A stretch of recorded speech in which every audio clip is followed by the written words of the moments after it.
Capítulo 5.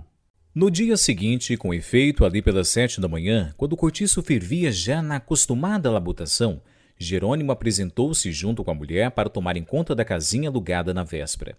A mulher chamava-se Piedade de Jesus, teria 30 anos, boa estatura, carne ampla e rija, cabelos fortes de um castanho fulvo, dentes pouco alvos, mas sólidos e perfeitos, cara cheia, fisionomia aberta, um todo de bonomia toleirona, desabotoando-lhe pelos olhos e pela boca numa simpática expressão de honestidade simples e natural. Vieram ambos à boleia da andorinha que lhes carregou os trens. Ela trazia uma saia de sarja roxa, cabeção branco de paninho de algodão e na cabeça um lenço vermelho de alcobaça. O marido a mesma roupa do dia anterior. E os dois apearam-se muito atrapalhados com os objetos que não confiaram dos homens da carroça. Jerônimo abraçado a duas formidáveis mangas de vidro, das primitivas, dessas em que se podia à vontade enfiar uma perna, e a Piedade atracada com um velho relógio de parede e com uma grande trouxa de santos e palmas bentas. E assim atravessaram o pátio da estalagem, entre os comentários e os olhares curiosos dos antigos moradores, que nunca viam sem uma pontinha de desconfiança os inquilinos novos que surgiam. "O que será este pedaço de homem?" indagou a machona, da sua vizinha de tina, Augusta Carne Mole. "Há modos", respondeu esta, "que vem para trabalhar na pedreira. Ele ontem andou por lá um ror de tempo com o João Romão." "Aquela mulher que já entrou junto será casada com ele?" "É de crer. Ela me parece gente das ilhas." "Eles o que têm é muitos bons trastes de seu", interveio a Leocádia. "Uma cama que deve ser um regalo e um toucador com espelho maior do que aquela peneira." "E a cômoda você viu, nhá Leocádia?" perguntou Florinda, gritando para ser ouvida, porque entre ela e a outra estava a bruxa e a velha marciana. "Vi, rico traste." "E o oratório então? Muito bonito." "Vi também. É obra de capricho. Não, eles, sejam lá quem for, são gente arranjada. Isso não se lhes pode negar."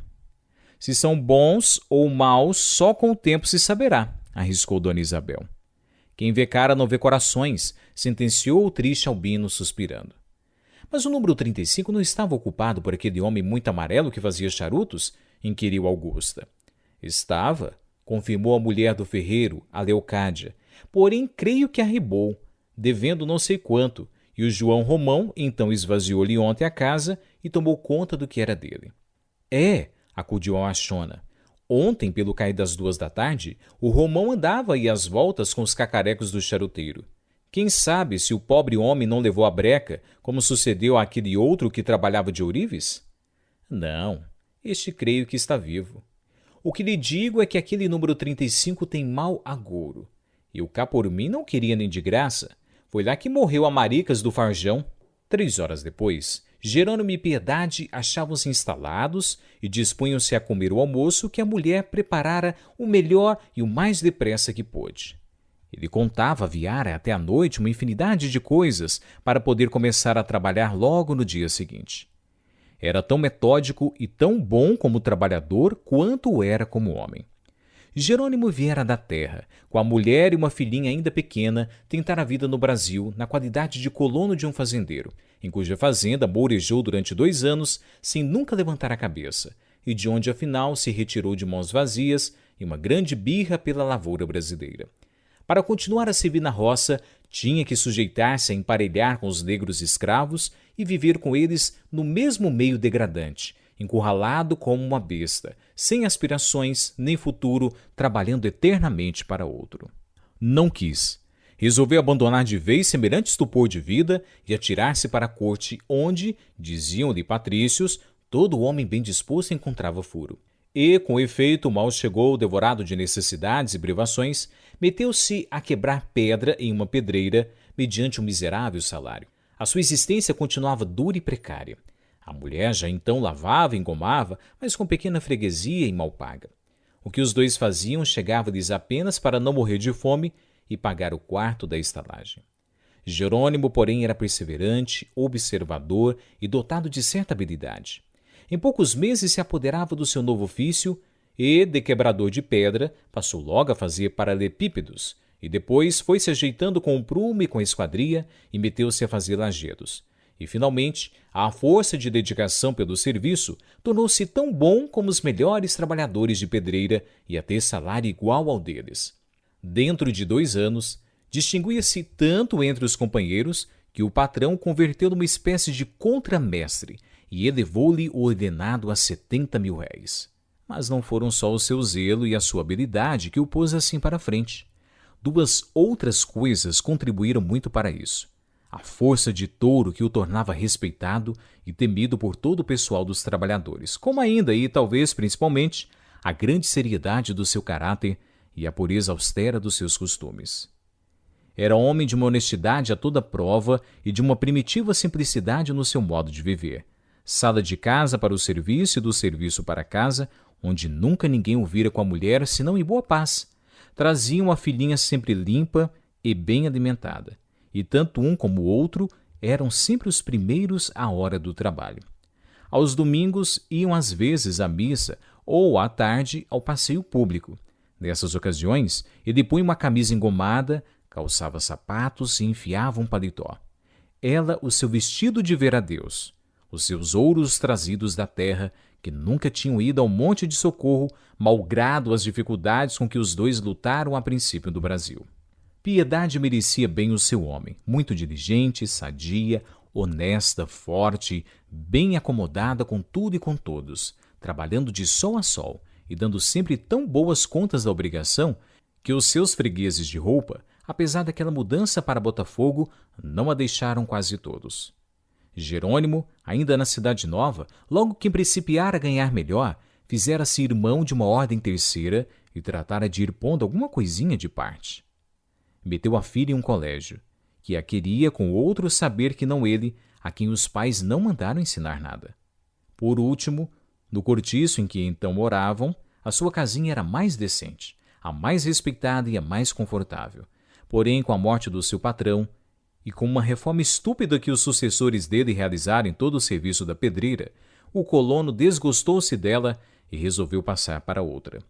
Foi então que lhe indicaram a do João Romão, que depois do desastre do seu melhor empregado, andava justamente à procura de um homem nas condições de Jerônimo. Tomou conta da direção de todo o serviço, e em boa hora o fez, porque dia a dia sua influência se foi sentindo no progresso do trabalho. Com o seu exemplo, os companheiros tornavam-se igualmente sérios e zelosos. Ele não admitia relaxamentos, nem podia consentir que um preguiçoso se demorasse ali tomando o lagar de quem precisava ganhar o pão. E alterou o pessoal da pedreira, despediu alguns trabalhadores, admitiu novos, aumentou o ordenado dos que ficaram, estabelecendo-lhe novas obrigações e reformando tudo para melhor. No fim de 2 meses, já o vender esfregava as mãos de contente e via radiante quanto lucrara com a aquisição de Jerônimo, tanto assim que estava disposto a aumentar-lhe o ordenado para conservá-lo em sua companhia. Valia a pena. Aquele homem era um achado precioso. Abençoado fosse o Machucas que lhe o enviara. E começou a distingui-lo e respeitá-lo como não fazia ninguém. O prestígio e a consideração de que Jerônimo gozava entre os moradores da outra estalagem de onde vinha foi a pouco e pouco se reproduzindo entre os seus novos companheiros de cortiço. Ao cabo de algum tempo era consultado e ouvido quando qualquer questão difícil os preocupava. Descobriam-se defronte dele, como defronte de um superior, até o próprio Alexandre abria uma exceção nos seus hábitos e fazia-lhe uma ligeira continência com a mão no boné, ao atravessar o pátio todo fardado, por ocasião de vir ou ir para o serviço. Os 2 caixeiros da venda, o Domingos e o Manuel, tinham entusiasmo por ele. Aquele é que devia ser o patrão, diziam. É um homem sério e destemido. Com aquele ninguém brinca. E, sempre que a Piedade de Jesus ia lá à taverna fazer as suas compras, a fazenda que lhe davam era bem escolhida, bem medida ou bem pesada. Muitas lavadeiras tomavam inveja dela, mas Piedade era de natural tão bom e benfazejo que não deva por isso, e a maledicência murchava antes de amadurecer. Jerônimo acordava todos os dias às 4 horas da manhã. Fazia antes dos outros a sua lavagem à bica do pátio, socava-se depois com uma boa palangana de caldo de unto, acompanhado de um pão de 4, e em mangas de camisa de riscado, a cabeça ao vento, os grossos pés sem meias metidos em um formidável par de chinelos de couro cru, seguia para a pedreira. A sua picareta era para os companheiros o toque de reunir. Aquela ferramenta movida por um pulso de Hércules valia bem os clarins de um regimento tocando alvorada. Ao seu retinir vibrante, surgiam do caos opalino das neblinas vultos cor de cinza que lá iam, como sombras, galgando a montanha para cavar na pedra o pão nosso de cada dia. E quando o sol desfechava sobre o píncaro da rocha os seus primeiros raios, já encontrava de pé, a bater-se contra o gigante de granito, aquele mísero grupo de obscuros batalhadores. Jerônimo só voltava a casa ao descair da tarde, morto de fome e de fadiga.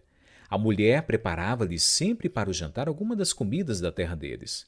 E ali, naquela estreita salinha, sossegada e humilde, gozavam os dois, ao lado um do outro, a paz feliz do simples, o voluptuoso prazer do descanso após um dia inteiro de canseiras ao sol. E, defronte do candeeiro de querosene, conversavam sobre a sua vida e sobre a sua Marianita, a filhinha que estava no colégio e que só os visitava aos domingos e dias santos. Depois, até às horas de dormir, que nunca passavam das 9, ele tomava a sua guitarra e ia para defronte da porta, junto com a mulher, dedilhar os fados da sua terra. Era nesses momentos que dava plena expansão às saudades da pátria, com aquelas cantigas melancólicas em que a sua alma de desterrado voava das zonas abrasadas da América para as aldeias tristes da sua infância. E o canto daquela guitarra estrangeira era um lamento choroso e dolorido. Eram vozes magoadas, mais tristes do que uma oração em alto mar, quando a tempestade agita as negras asas homicidas e as gaivotas doidejam assanhadas, cortando a treva com seus gemidos pressagos, tontas como se estivessem fechadas dentro de uma abóbada de chumbo.